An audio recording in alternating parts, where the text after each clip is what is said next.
Ah yes, the video game controller. In the year of 2019, how can you even play a video game without a controller? You can't, unless you're using the Kinect, which you're not because, like I said, it's 2019. You'd imagine that a console would live and die by how good the controller is, but no. Some of the best consoles have proven that as long as you've got great games, it doesn't matter if your hands get all blistered up by an atrocious hunk of plastic. You may have seen that YouTuber and friend of the squirrel iDubbbz has started a trend where you take a collection of things and you rank them. I really like the simplicity of the format, so I started to think, what am I passionate about enough to rank? And after just a few hours of existential panic, I thought I'd look back at a category that's quite niche. Nintendo controllers through the ages. It's finally time to decide which ones are winners and which ones are losers.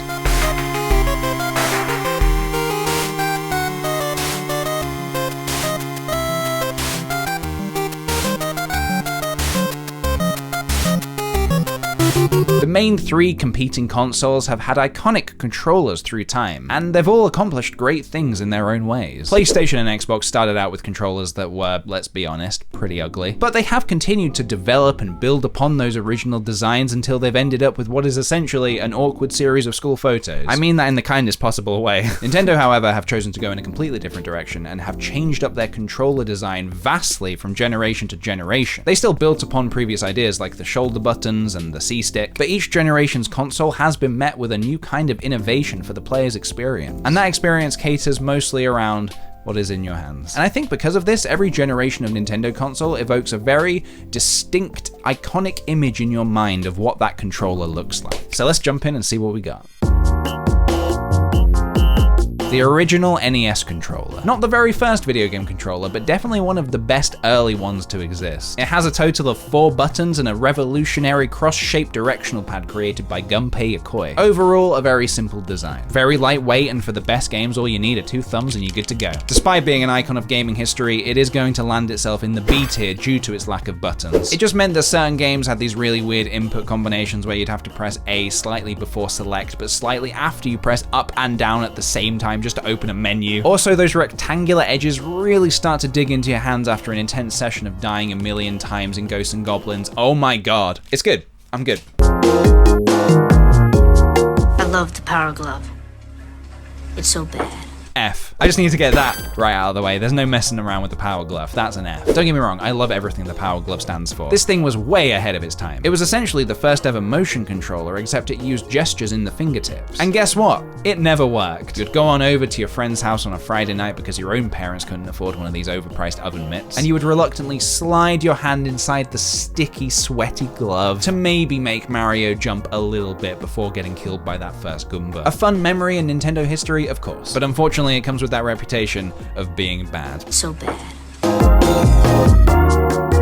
I'm giving the NES Zapper an honorable mention, even though it's more of a peripheral than a controller. The light gun was also way ahead of its time, but done right. Here's a very quick explanation of how it works. You see, you press the trigger, and your TV flashes black for 1 frame, and then in the next frame, white boxes would appear over valid targets. If the Zapper is lined up to one of those white boxes, it detects the light, and that's a hit. All before your finger leaves that trigger, quicker than the human eye. I did, however, learn that you can just hold this up to a lamp and fire away, and you'd nail every duck all the time without fail, but that is cheating. Whilst the Zapper does sit proudly on my shelf, it's D tier, mainly because there's only a couple of compatible games for it. This thing is so iconic that it's a playable weapon in Splatoon. I am all about Nintendo acknowledging their products from 30 years ago. It just makes me happy inside, you know? Hey, maybe they'll make a headpiece in Mario Odyssey that's the Virtual Boy, huh? That would be pretty lame. I would be bold enough to say that the Super Nintendo controller is almost perfect. They improved on the design of the NES controller by making the edges rounded, meaning it's comfortable to hold forever. You never, ever have to stop playing games. Ever. It is so damn stylish, with those 4 colored buttons against that gray background that Europe and Japan got. Sorry, North America, I don't know who spilt their blueberry smoothie all over the blueprints for your Super Nintendo, but I much prefer the design we got. The new addition of the shoulder buttons opens up so many possibilities for new character abilities in games like Super Metroid, which stands as one of my favorite games still today. Just take a look at the SNES controller and the SNES mini controller. They're identical. This alone is a testament for how good this controller is. 27 years later, they didn't need to tweak a thing. This is an A-tier controller, if I ever did see one. The Nintendo 64. Oh boy. Some say that Thanos' grand plan of bringing balance to the universe was inspired by the first time he held an N64 controller and realized how lopsided it felt. I'm getting anxious just thinking about saying negative things about the N64 controller on the internet because I know how loved and adored this console is. Please don't mistake my distaste for the controller for anything other than exactly that. This controller sucks. Firstly, we cannot ignore the 3 grips.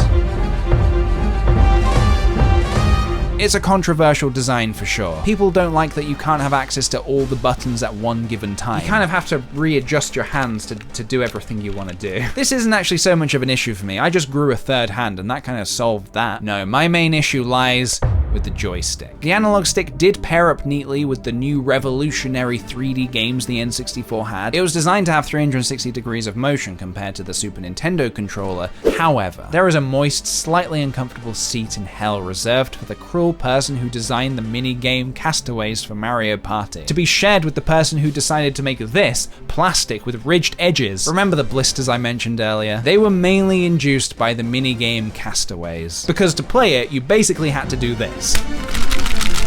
Ow! The rough plastic stick would grate away the skin on your palms until they bled. That's right, in my friendship group, the winner of Mario Party wasn't the person with the most stars, it was the first person to draw blood. I'm slamming this in the E tier, but I respectfully recognize that it did pave the way for some incredibly innovative ideas that were next to come. And what was next to come was beauty and grace wrapped up neatly in a plastic purple housing. So much could be said about the GameCube controller, but I'll keep it short and sweet. Colored buttons in different sizes for your thumb to recognize what you're pressing without needing to look down. A C stick that worked as perfectly as the new rubberized analog stick. Built-in rumble that didn't make the controller feel weirdly heavy. The Z button accessible at all times. The L and R triggers were very smart too, in that they provided both an analog and a digital signal. You could slowly press the button down, creating an analog signal, which was utilized in games such as Mario Sunshine with Flood, and then when the button's fully depressed, you get that pleasing click sound that triggers the digital signal, giving you a different kind of output. Very clever. Weirdly, I don't think that feature carried on to any other Nintendo controllers. This is an S-tier controller, baby. It is truly one of the best.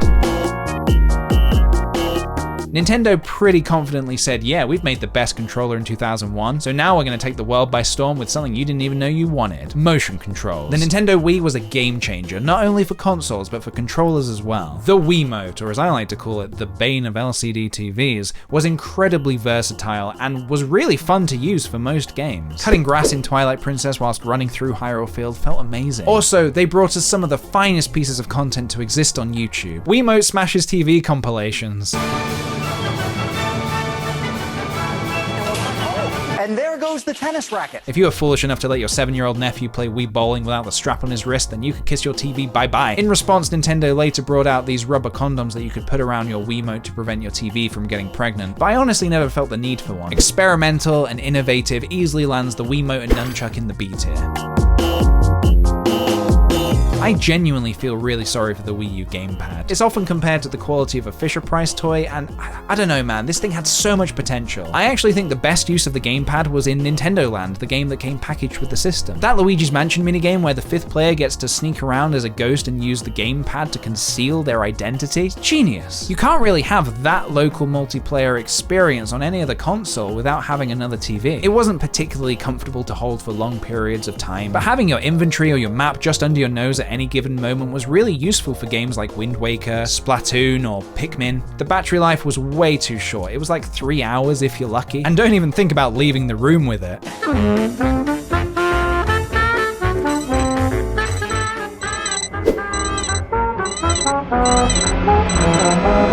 The lack of colors was a big shame as well. You could either choose between black or white. And even then, the colors weren't really an aesthetic choice. They would dictate the storage size of the console. So you needed to get the black one for the bigger storage. With that said, it's gonna sit in the D tier next to the Zapper. I honestly do think the functionality of the Wii U gamepad is brilliant. Just underutilized due to the system's poor sales. Don't worry if you don't know what this is. I think a lot of people just kind of overlooked it. But I gotta say, the Wii U Pro Controller, it's solid. They frustratingly became redundant when the Switch came out because they're not compatible with it, so now they just kind of sit in a box. No doubt still fully charged, because I've never had to plug this thing in once. A tier. Kudos to you, Wii U Pro Controller. Great battery life, you feel good, you just didn't have long enough in this world to prove yourself. I think the concept of the Joy-Cons are great. Slide one off the Switch and hand one to a friend to play Mario Party on a rooftop? Hell yeah. Now all I need is access to a rooftop. and a friend. But PJ, do they come in different colors, I hear you cry? You bet your butt they do. I am all about the ever-expanding color range of Joy-Cons. I think my main issue with the Joy-Cons are just that my hands are too big for them. I have these big, meaty claws, and it's hard for me to get my hands in a comfortable position. It's perfect for games like Mario Party, but I find using one for Mario Kart is more difficult than actually driving. I do think if they release a Nintendo Switch XL with bigger Joy-Cons, that would make all of my issues just disappear. I'm gonna put the Joy-Cons in the C tier. I do also have to take into account the left Joy-Con connectivity issue. That can kind of be a nightmare for me sometimes. Funnily enough, playing the Switch undocked with the Joy-Cons latched on is actually pretty perfect. I don't have any issue with them at all, and it's actually my favorite way to play the Switch. So when they're in Switch mode, I'm putting them in the A tier. The final controller is my favorite design of them all. The Switch controller is kind of like the Wii U Pro controller, but after it's hit puberty. They look kind of similar, but don't be fooled. The analog sticks feel solid, it feels weighty, but not too heavy, kind of like a small puppy. Good battery life is an understatement. It can last up to like 40 hours. The next thing I'd like to see from the Pro controllers is more variety in colors, but other than that, this is S tier, baby. There we have it. A few odd choices along the way and a couple of missteps. But you can't argue that Nintendo aren't always innovating and trying to think of a new, unique experience for the player. I really respect that in an industry where it's slowly becoming regular practice to drain as much money from the consumer as possible with loot boxes and microtransactions. And hey, any company that can get grandma up swinging a nunchuck around is pretty cool in my books. And there goes the tennis racket. What about you? How would you rank all of Nintendo's controllers? Let me know in the comments below. I really like that both the Switch Pro controller and the GameCube controller are S tier. They seem like they would be friends with each other. And I don't think they would make the other controllers feel bad for not being as good as them. They look like the kind of controllers that would look at the others and say, N64 controller, you're a good man. Without you, I never would have become the Pro controller I am today. Thank you. When secretly they're like, yeah, we know we're hot shit.